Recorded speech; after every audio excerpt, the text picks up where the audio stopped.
Welcome to Preservation Perspectives, the Advisory Council on Historic Preservation's podcast. We're celebrating Women's History Month, and we're honored to have Lucy Beard, the co-chair of the National Collaborative for Women's History Sites, joining us today. She's also the former executive director of the Alice Paul Institute in Mount Laurel, New Jersey. Lucy, it's great to have you here. Thanks very much. I'm happy to be here. So we're going to talk about, of course, Alice Paul's home, Paulsdale, and the Alice Paul Institute specifically, but I'm also excited to learn more about your work with the National Collaborative. First, Alice Paul, of course, is famous for her role in the women's rights movement. Can you give us some more of her background? Happy to, and thank you for saying she's famous. Not many people would. She's a little better known after 2020 and the centennial of women's suffrage, but she has been a very well-kept secret for the last century. In 1921, she was named as one of the 100 most impactful and famous women in the world, and yet she's really been lost to history. So the Alice Paul Institute has been working to change that, and as have many historians who have really brought her to the forefront of the suffrage story over the last 10 years. She was born in southern New Jersey, just 12 miles east of Philadelphia, at her family's farm, which has been called Paulsdale for we don't know how long, but we know that members of the family did sometimes refer to it that way. She always just called it the home farm. And she was raised here in South Jersey as a Quaker. And that's a very important part of her story, her Quaker faith. She could trace her lineage back to William Penn and the first Quakers who came to America, and was very proud of that heritage. And she was from a part of the Quaker religion that took an active role in working for social justice and working for equality in America. And that says it so much about how she thought where she was based and why she did what she did.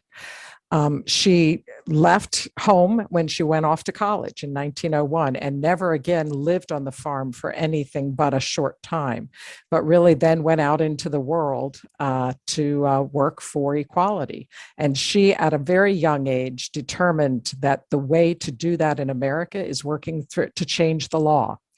She recognized that the Constitution is what makes our nation a whole. We don't have a common ethnicity or creed or culture even, but we are the big melting pot, and we are drawn together by a constitution, body of laws. And if you really want to ensure equality in our country, you have to do it by guaranteeing it in the law.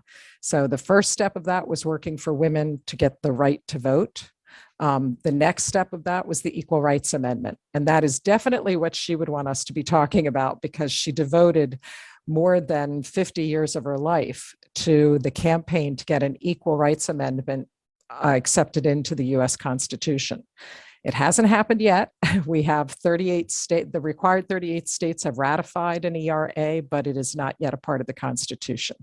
So that's what she would want all of us to be working on, and me charging anyone hearing this to get busy on. She spent the majority of her life in Washington, D.C. at a National Historic Landmark site, and now a part of the Park Service site, the Belmont Paul Women's Equality Monument. Those were her political party, the National Women's Party headquarters in Washington, D.C. But the family farm, Paulsdale, here in southern New Jersey, stayed in the family until 1958, when her brother died. He had kept the farm going all that time, and the family had lived there. I should back up. The house was built in 1800. The Paul family bought it in 1883. And stayed there till her brother died in 1958. And then the farmland was sold off by Alice and her sister and subdivided for suburban development. But they kept the farmhouse and the outbuildings and the surrounding 6.5 acres intact and sold that as one piece. So per her brother's request, he was an ardent farmer and wanted to see some part of the farm saved. And that is today what is today called Paulsdale, and it was entered on the National Historic Landmark in 1992. It's so interesting. Alice Paul is obviously a trailblazer and ahead Right. of her time in so many different ways that you touched upon. In terms of the history of Paulsdale, so how did it then go from the history that it has to transition to the role now and more recently as the home of the Alice Paul Institute? Right. The Alice Paul Institute was founded in 1985 to celebrate what would have been Alice Paul's 100th birthday. And it was a group of women activists who had been working for passage of the Equal Rights Amendment, and they wanted to do something to memorialize Alice Paul, something tangible. The first thing they did was get a marker put on her gravesite. It was unmarked, which was not an uncommon Quaker tradition, and her family had not marked her grave, but they did get a marker on her gravesite. She's buried here in southern New Jersey, just 4 miles away from the home, buried in the family plot. But they kept wanting to do something, as I said, tangible. And in 1987, her only living relative, a nephew, she was one of 4, and only one brother had any children, one nephew, and he had no children. So the family was gone within 2 generations. He passed away without a will, and he had her stuff, as it were, from the time of her death in 1977. He had her personal papers, such as they were, and her books, and some memorabilia that she had been carrying around with her since her retirement. A few years before her death. When the nephew died in 1987, those things went up for auction. And he had been, for lack of a better word, shopping it around to various museums for a couple of years at that point. And those museum folks, including Edie Mayo, the curator of women's history at the Smithsonian, contacted our group, these 11 volunteers who were the Alice Paul Institute board, and said, we don't know what's in this collection, but you really ought to try to save it. And lo, if they didn't. And they went to an auction in 1987 and were able to secure the whole collection, and immediately turned and donated it to the Museum of American History at the Smithsonian and to the Schlesinger Library at then Radcliffe, now Harvard. And those 2 organizations went through it and decided what they would keep. Schlesinger kept the papers, most of them associated with the National Woman's Party, because Alice Paul unfortunately did not leave personal papers, such as they were. But we have scraps of things in that collection that are personal, letters to her mother, that kind of thing. And then the Smithsonian kept the physical artifacts, things like Susan B. Anthony's desk that had been given to Alice Paul, suffrage memorabilia, suffrage sashes and pins, that kind of thing. That what they didn't want, they gave back to the Alice Paul Institute, and it lived in a nearby library. Her personal books were kept in a room at our local town's library. But this publicity around that auction brought them to the attention of the folks who had purchased Paulsdale, the 6.5 acres and the old house. And they were very interested in this group. The wife in the couple, Miriam Fireherm, was the librarian at the local Quaker school that Alice Paul had attended. So she knew about Alice Paul. She was a hero in that circle. And they approached the group and said, when we retire and move away from the area, we'd hate to see this property get lost. A best use assessment at the time was, 35, 45 townhomes, and just tear the house down. They said, we'd hate to see that happen. They really cared about the house and the property. And I think that's the bottom line with the saving of any historic house. People have to care about it along the way. And they said, would you consider purchasing it? So suddenly this group that had started wanting to have a tangible thing to memorialize Alice Paul had a house fall on their heads. And they said, sure. And then they went out and tried to raise money to buy it. And that was a lot easier said than done. This was 1990. They ended up getting a group of local banks to give them a commercial loan at a whopping, I think it was 19% interest rate. And in January of 1990, they signed on the dotted line and took over the care and feeding of this 200-year-old property.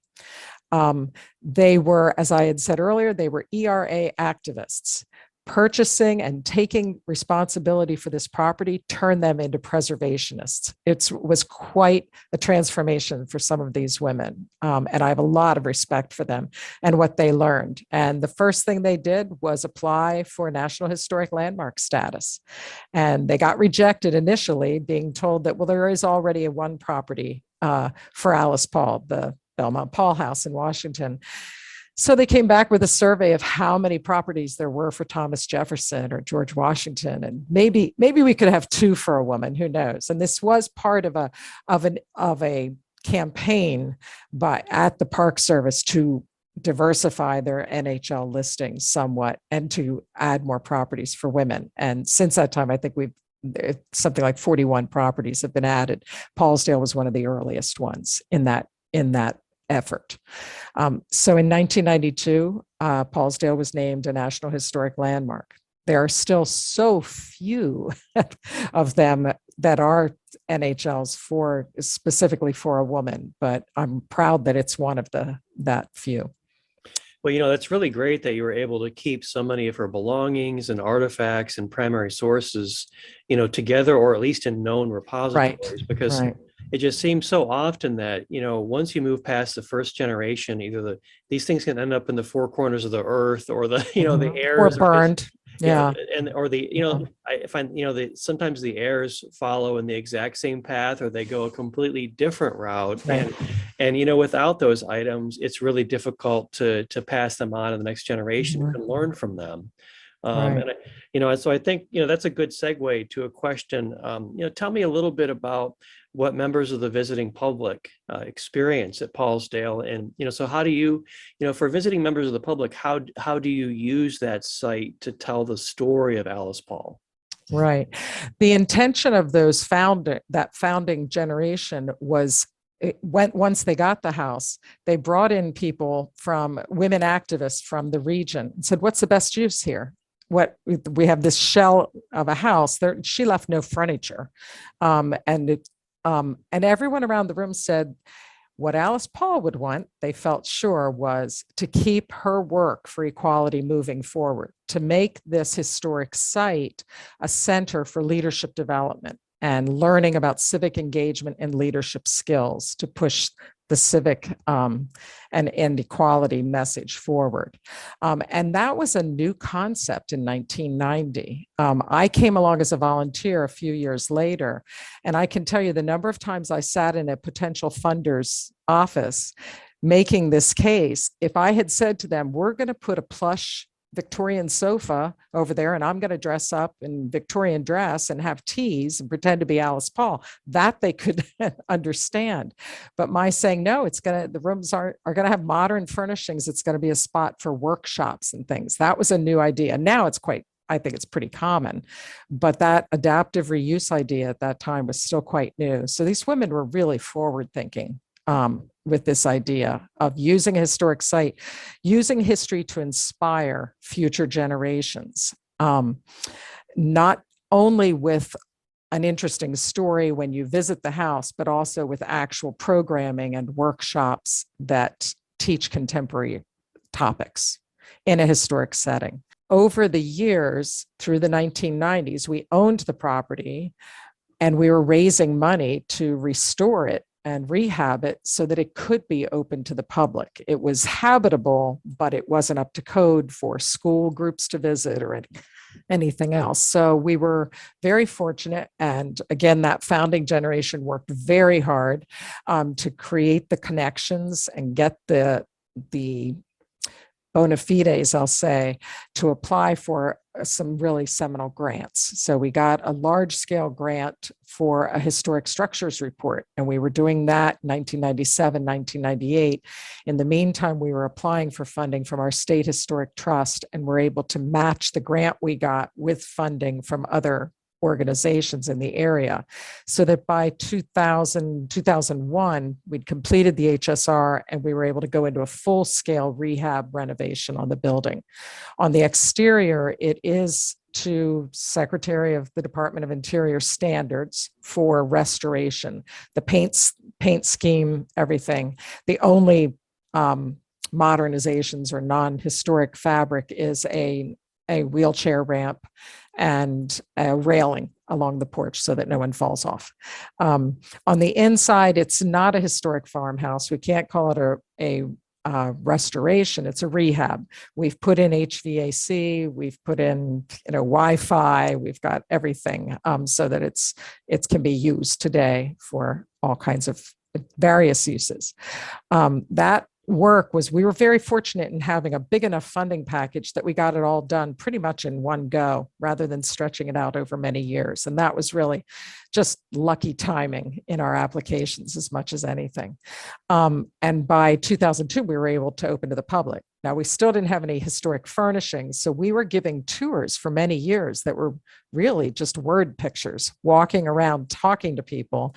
We found that our average visitor wanted to learn about Alice Paul, but we always had a lot of information ready on historic farming, on the furnishings, and on our preservation process. And frankly, I found that's how I could always draw men in, was talking about the restoration of the building and the construction of the building. And that was a great entree for a lot of visitors who might not have been so interested in the story of the Equal Rights Amendment or women getting the vote.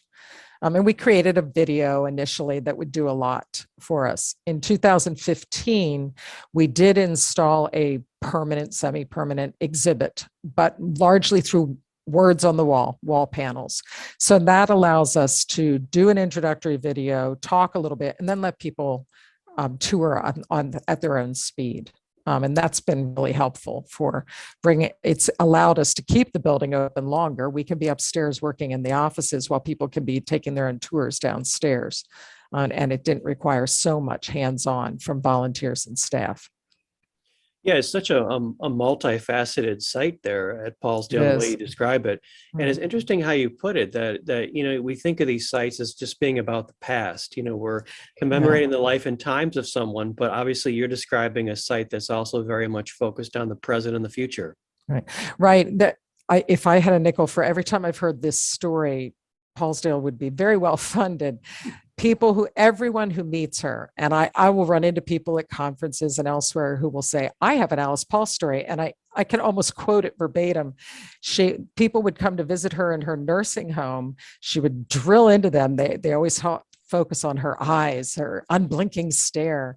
And she would say to them, she would ask them about who their congressional representatives were. And if they were lucky enough to know and they named them, she would then tell them that congressperson's voting record on the Equal Rights Amendment. And she'd point to the phone. Now you need to go call them and tell them how important it is to either thank them for supporting it or tell them how important it is to get on board and support it. We've kind of copy that now in tours at Paulsdale. Everyone gets a pitch about the Equal Rights Amendment and wherever they're from, what's your congressman or woman's support record for the ERA, and what can you do to get them behind it? So we're trying to carry on that advocacy tradition of Alice Paul's. It sounds almost like she would have made a great, Senate Majority Leader or whip, because it sounds like she knew where all the votes were. She absolutely knew where all the votes were and was quite an effective lobbyist. Congressmen would complain about Alice Paul, those damn Alice Paul women coming and cornering them, and they duck into their offices to avoid these women because they didn't invent lobbying, but they turned it into a fine art. She was renowned for a card catalog she kept with every member of Congress, their personal details, their wife's name, their dog's name. And that congressman would get an ERA Valentine every year and birthday cards, that kind of thing, always reminding them to vote for the ERA. Now, that sounds to me as sophisticated as any model that you hear about that, anybody, and in the pre-computerized age too, right? To keep track exactly. of those details. Yes. Yeah. So with such a sort of complex, multifaceted site, what are some of the challenges that you face there, maintaining the home and the property? Right. I've always said that we've been very lucky in that Paulsdale has very good bones, and it's tolerated a lot of deferred maintenance over the years. But having done a full-scale rehab only 20 years ago, it's great to be able to say we've got a 20-year-old slate roof, that kind of thing. But got to get up there and check those slates. The core of the programming today, well, pre-pandemic programming was on site with either speakers and community history programming. But then we have, and what is more compelling to most of our followers is our girls leadership program, which is everything from K through 12, traditional field trips and leadership development programs for girls. But then there's also a girls advisory council. And those are girls from 9th through 12th grade who meet at the house on a monthly basis and complete a full curriculum throughout the year on different contemporary issues that impact women as leaders and learning leadership skills. And that group has grown. What started as 5 girls some 10 plus years ago is now 90 girls. So now we have 90 girls coming to sit in the parlor. Well, we can't. And the parlor will only accommodate about 30 of them at a time. And even that's stretching it.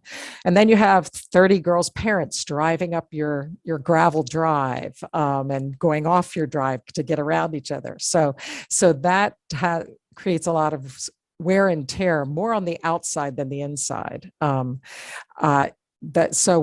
Right now, we've done an updated HSR just in the last 2 years, and we're about to go into a hopefully short term, some capital work. And one part of which is shoring up our first floor to make sure that it is to the standards for the loads we are subjecting it to.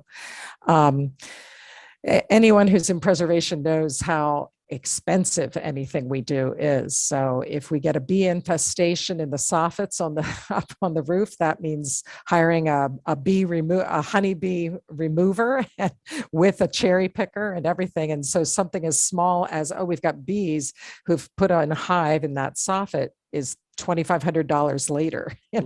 So you have to have a good reserve, and you have to make this compelling case to donors about how important this site is. Luckily for us, and I think this is true for many historic sites, our donors want to see this place survive. It is an issue of the heart for most of our donors. It's very compelling to them to keep this place alive so that these young girls can learn from history. I always remember a study that I think it was the American Association for State and Local History did, more than 20 years ago. It was in the 90s. They did a study that showed that people believe what they learn at historic sites more than they learn in classrooms, from textbooks, and even from oral histories. So it is really incumbent on historic sites to tell the story right, number one, but number two, to understand how important they are. And I see that over and over when people come to visit Paulsdale and other historic sites where I've worked, or museums, that people walk away really that I guess it's the person to person, but it's being in the place as well. And we've really suffered over the last 2 years in not being open to the public. Our docents have suffered. They've really missed the contact with the public. And we just feel like we're just not getting the story out there. We have done a great job at creating an online tour of different parts of the house. We've created an outdoor tour, a cell phone tour that people driving up onto the property can do. And that's been very popular, but it's quite the same thing as getting inside and really seeing it. Yeah, I guess in an ideal world, you'll be open back up for regular visitation, but the online tours also offer a way to expand your reach to groups on the other side of the world, because yes. I think you're exactly right that there's something about those historic sites that really trigger all the senses, and the history comes alive, and it allows young people to sort of experience it on their own terms. in a much more dynamic way than a textbook or within the four walls of the classroom. I mean, in this case, your site is the classroom. Right. And I think it's a powerful experience that, Right. you're planting so many seeds in young people that they might not even realize it until years later, the impact that site makes on them personally.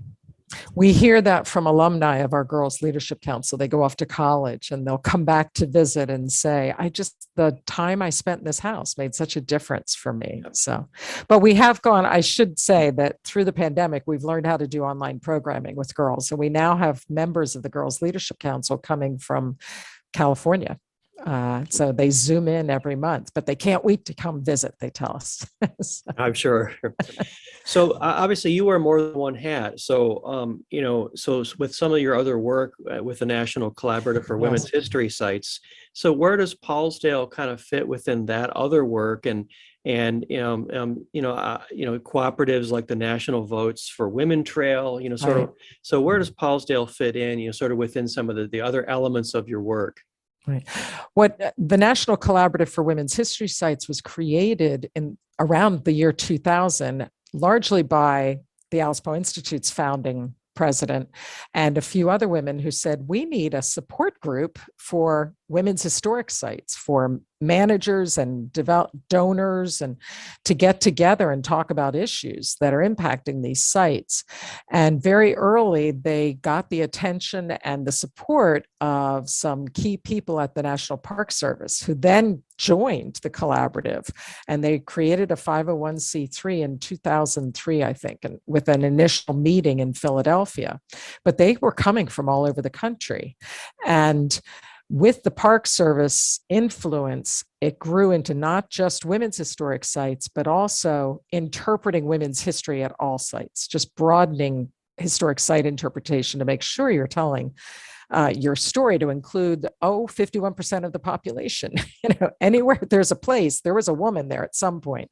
We should be telling their stories.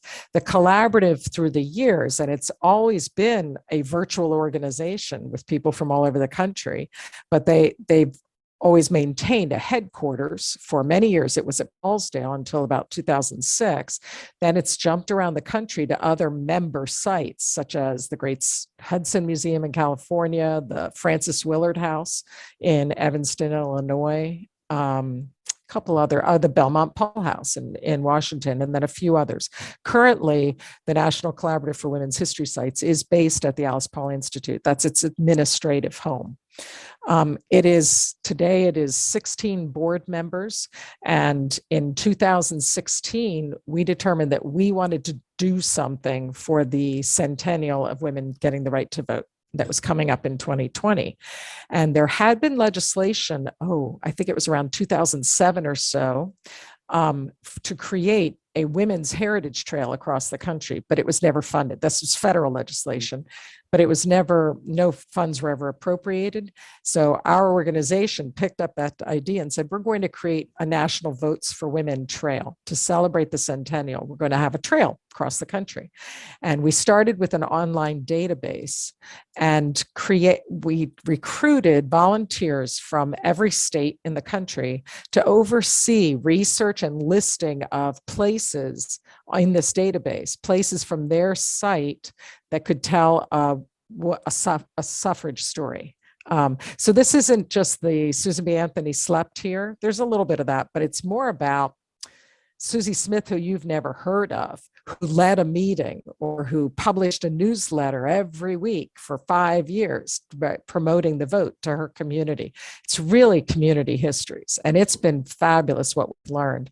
The online database is on the website. You just Google National Votes for Women Trail and you'll find it, nvwt.org. It now has over 2,300 entries in the database. In 2018, I think, maybe 19, we caught the William G. Pomeroy Foundation in Syracuse, New York, which one of its missions is to provide roadside markers for historic sites.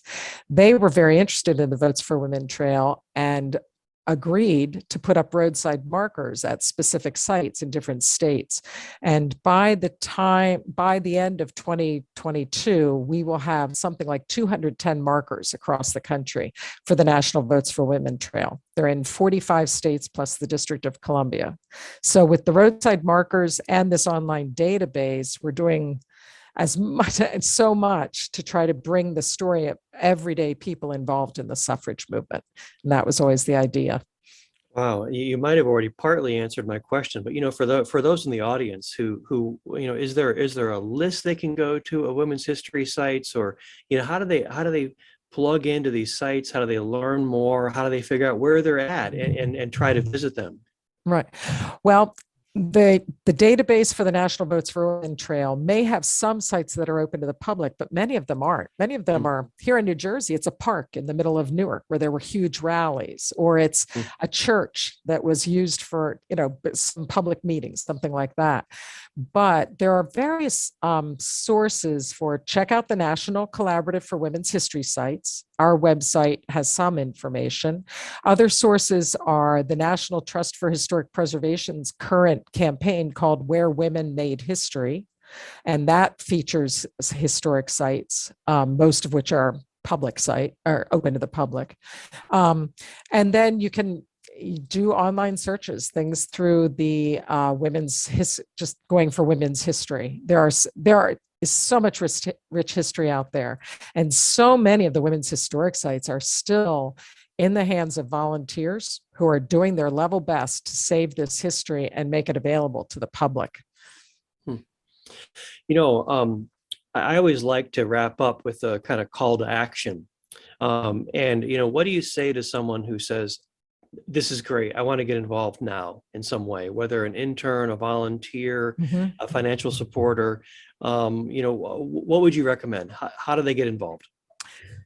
Contact the National Collaborative for Women's History sites. Contact the Alice Paul Institute. Learn everything you can about the Equal Rights Amendment. And there is a website, equalrightsamendment.org. Start writing letters to your congressional reps, not only about the ERA, but also about the need for funding for things like national history trails.